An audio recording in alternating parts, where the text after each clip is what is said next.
Sholat di musola-musola di kampung saya pelaksanaannya cepat-cepat. Pelaksanaan sholat isya 4 atau 5 menit sudah selesai. Saya selalu ketinggalan. Apa saya salah kalau lebih pilih sholat di rumah saja, Ustaz? Cepet-cepet malah ndang bubar. Imamnya wis terlalu apal wis saking apale dadi cepet banget. Padahal sholat itu harus tumak ninah. Sholat itu harus tumak ninah, tenang. Tidak perlu tergesa-gesa. Bahkan di setiap bacaan Al-Fatihah ada jawaban dari Allah. Harus tumak ninah, tenang. Untuk menjaga ketenangan itu, bahkan sampai saat kita mendengar iqomah, posisi kita masih di rumah, kita dilarang untuk lari, untuk tergesa-gesa. Tetap jalan dengan tenang saja, bisakinah wal waqor, dengan tenang dan tetram. Meskipun masjid sudah qomat, Allahu Akbar, Allahu Akbar, kita masih di rumah, jangan tergesa-gesa lari. Karena begitu lari sampai di masjid, ngos-ngosan, sholat tidak bisa tenang, kemeringet basah kuyup, ngos-ngosan, sholat tidak bisa tenang. Apalagi sholatnya sholat sir, sehingga kita harus baca sendiri dengan keadaan ngos-ngosan. Wes ngono saiki nganggo masker sisan, wes ngos-ngosan, tidak bisa tenang. Itu dalam sholat. Bahkan ketika sudah dengar iqomah, tetap kita jalan dengan tenang. Namun demikian, biar bagaimanapun, yang namanya sholat jamaah di masjid itu lebih baik daripada sholat di rumah. Meskipun di rumah juga jamaah, itu lebih baik daripada sholat di pasar. Meskipun di pasar juga jamaah, tetapi di masjid itu lebih utama, lebih baik. Nabi kita ngendika, sholatul rajuli fil jama'ati tudha'afu ala sholatihi fi baitihi wa fi suqihi khamsan wa ishrina di'fan. Sholatnya seseorang dengan berjamaah di masjid itu lebih utama, akan berlipat ganda daripada sholatnya di rumah maupun di pasar. Lipat gandanya khamsan wa ishrina di'fan, 25 lipat gandanya. Wadhalika annahu idza tawaddu'a fa ahsanal wudu'a thumma kharaja ilal masjidi la yukhrijuhu illa sholat. Yang demikian itu karena jika dia berwudu dan memperbagus wudunya, kemudian keluar atau berangkat menuju masjid, la yukhrijuhu illa sholat, tidak ada yang menggerakkannya ke masjid kecuali untuk sholat, maka lam yakhtu khatwatan, dia tidak akan melangkahkan satu langkah kakinya, illa rufi'at lahu biha darajah. Satu langkah kakinya itu akan mengangkat derajatnya. Wa hutta anhu biha khati'ah, dan satu langkah kakinya yang lain akan menghapus kesalahannya. Fa'idha sholat, kemudian setelah dia selesai sholat di masjid itu, lam tazalil malaikatu tusalli alaihi madama fi musallahu, malaikat akan senantiasa berdoa, mendoakannya selama dia masih berada di tempat sholatnya dan selama belum batal wudunya. Apa doa malaikatnya? Apa doa malaikat? Allahumma sholli alaihi, Allahumma arhamhu, ya Allah berkatilah dia, ya Allah berilah rahmat kepadanya. Wala yazalu fi sholatin mantadhara sholat, dan dia selamanya akan dianggap sholat selama menunggu waktu sholat. Ini fadilah, keutamaan sholat jamaah di masjid. Biar bagaimanapun, sholat jamaah di masjid keutamaannya 25 kali lipat dibanding sholat di rumah, di pasar, atau dimanapun selain di masjid.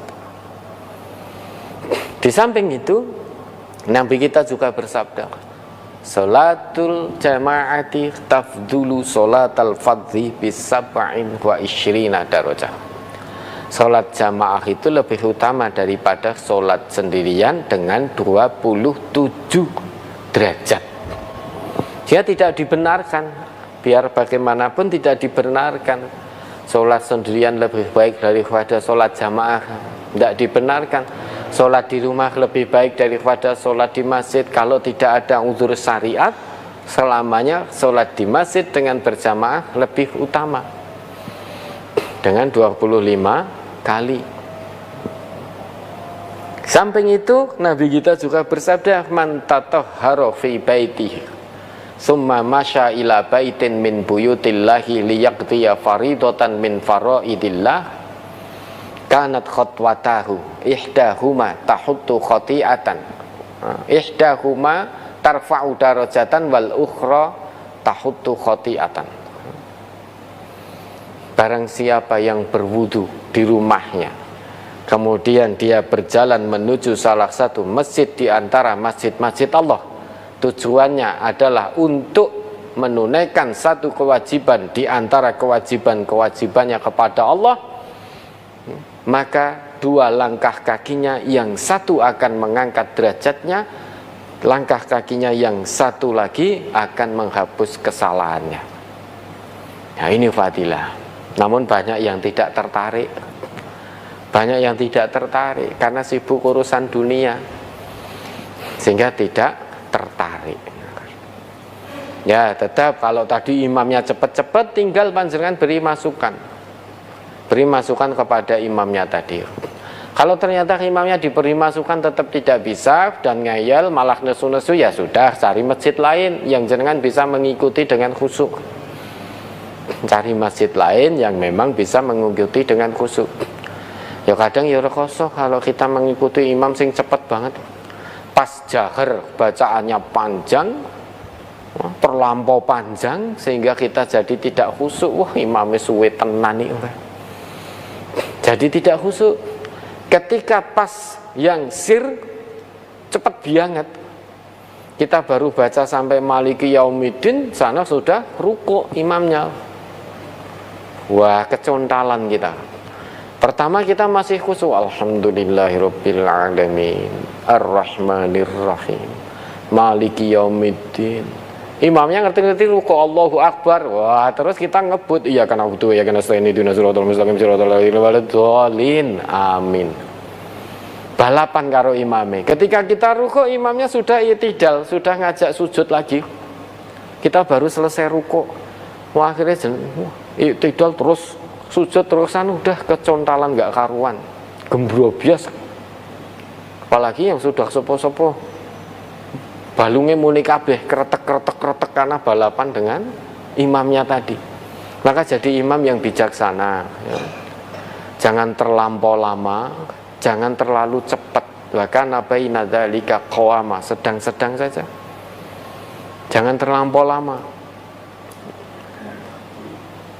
Sholat jamaah itu tidak sedang oke-okean napalan. Wah, satu rakaat, satu juz. Itu terlampau lama. Ingat, makmum itu macam-macam kondisinya. Ada yang sudah sepuh, ada yang berdirinya sudah gemetaran, ya, ada yang meninggalkan urusan. Maka imam itu sebelum memulai sholat melihat ke makmum, atur saf makmumnya.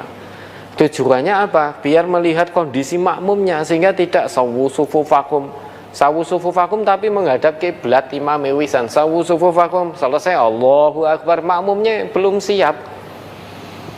Kondisi makmumnya juga nggak tahu. Maka lihat makmum, lihat kanan kiri. Dulu Nabi itu sampai datang ke ujung. Bukan hanya meluruskan saf saja, beliau itu sambil melihat kondisi makmumnya. Oh, makmumnya ternyata ada yang sepuh, ada yang sakit, ada yang ini. Nah, maka bijaksana. Jadi imam bijaksana. Sekalipun hafalannya banyak tapi bijaksana. Oh, ada bapak-bapak yang berdiri gemetar.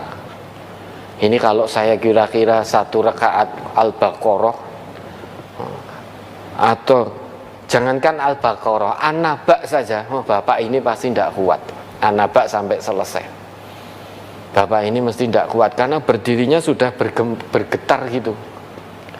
Apalagi sholat sudah gondelan begini, ini mesti tidak kuat, nanti nggak akan khusyuk. Maka bijaksana. Nah, kecuali kalau masjid itu memang sudah dikenal, misalkan di tengah-tengah pondok pesantren tahfidzul Quran, sehingga di situ memang 1 rakaat 1 juz misalkan. Nah, maka makmumnya itu ngerti, apal, masjid kui 1 rakaat 1 juz, maka makmum yang tidak kuat, makmum yang kurang sehat, yang sudah sepuh tidak akan jadi makmum di situ. Nah, kalau itu masih umum sifatnya, jadi imam yang bijaksana. Meskipun hafalannya banyak,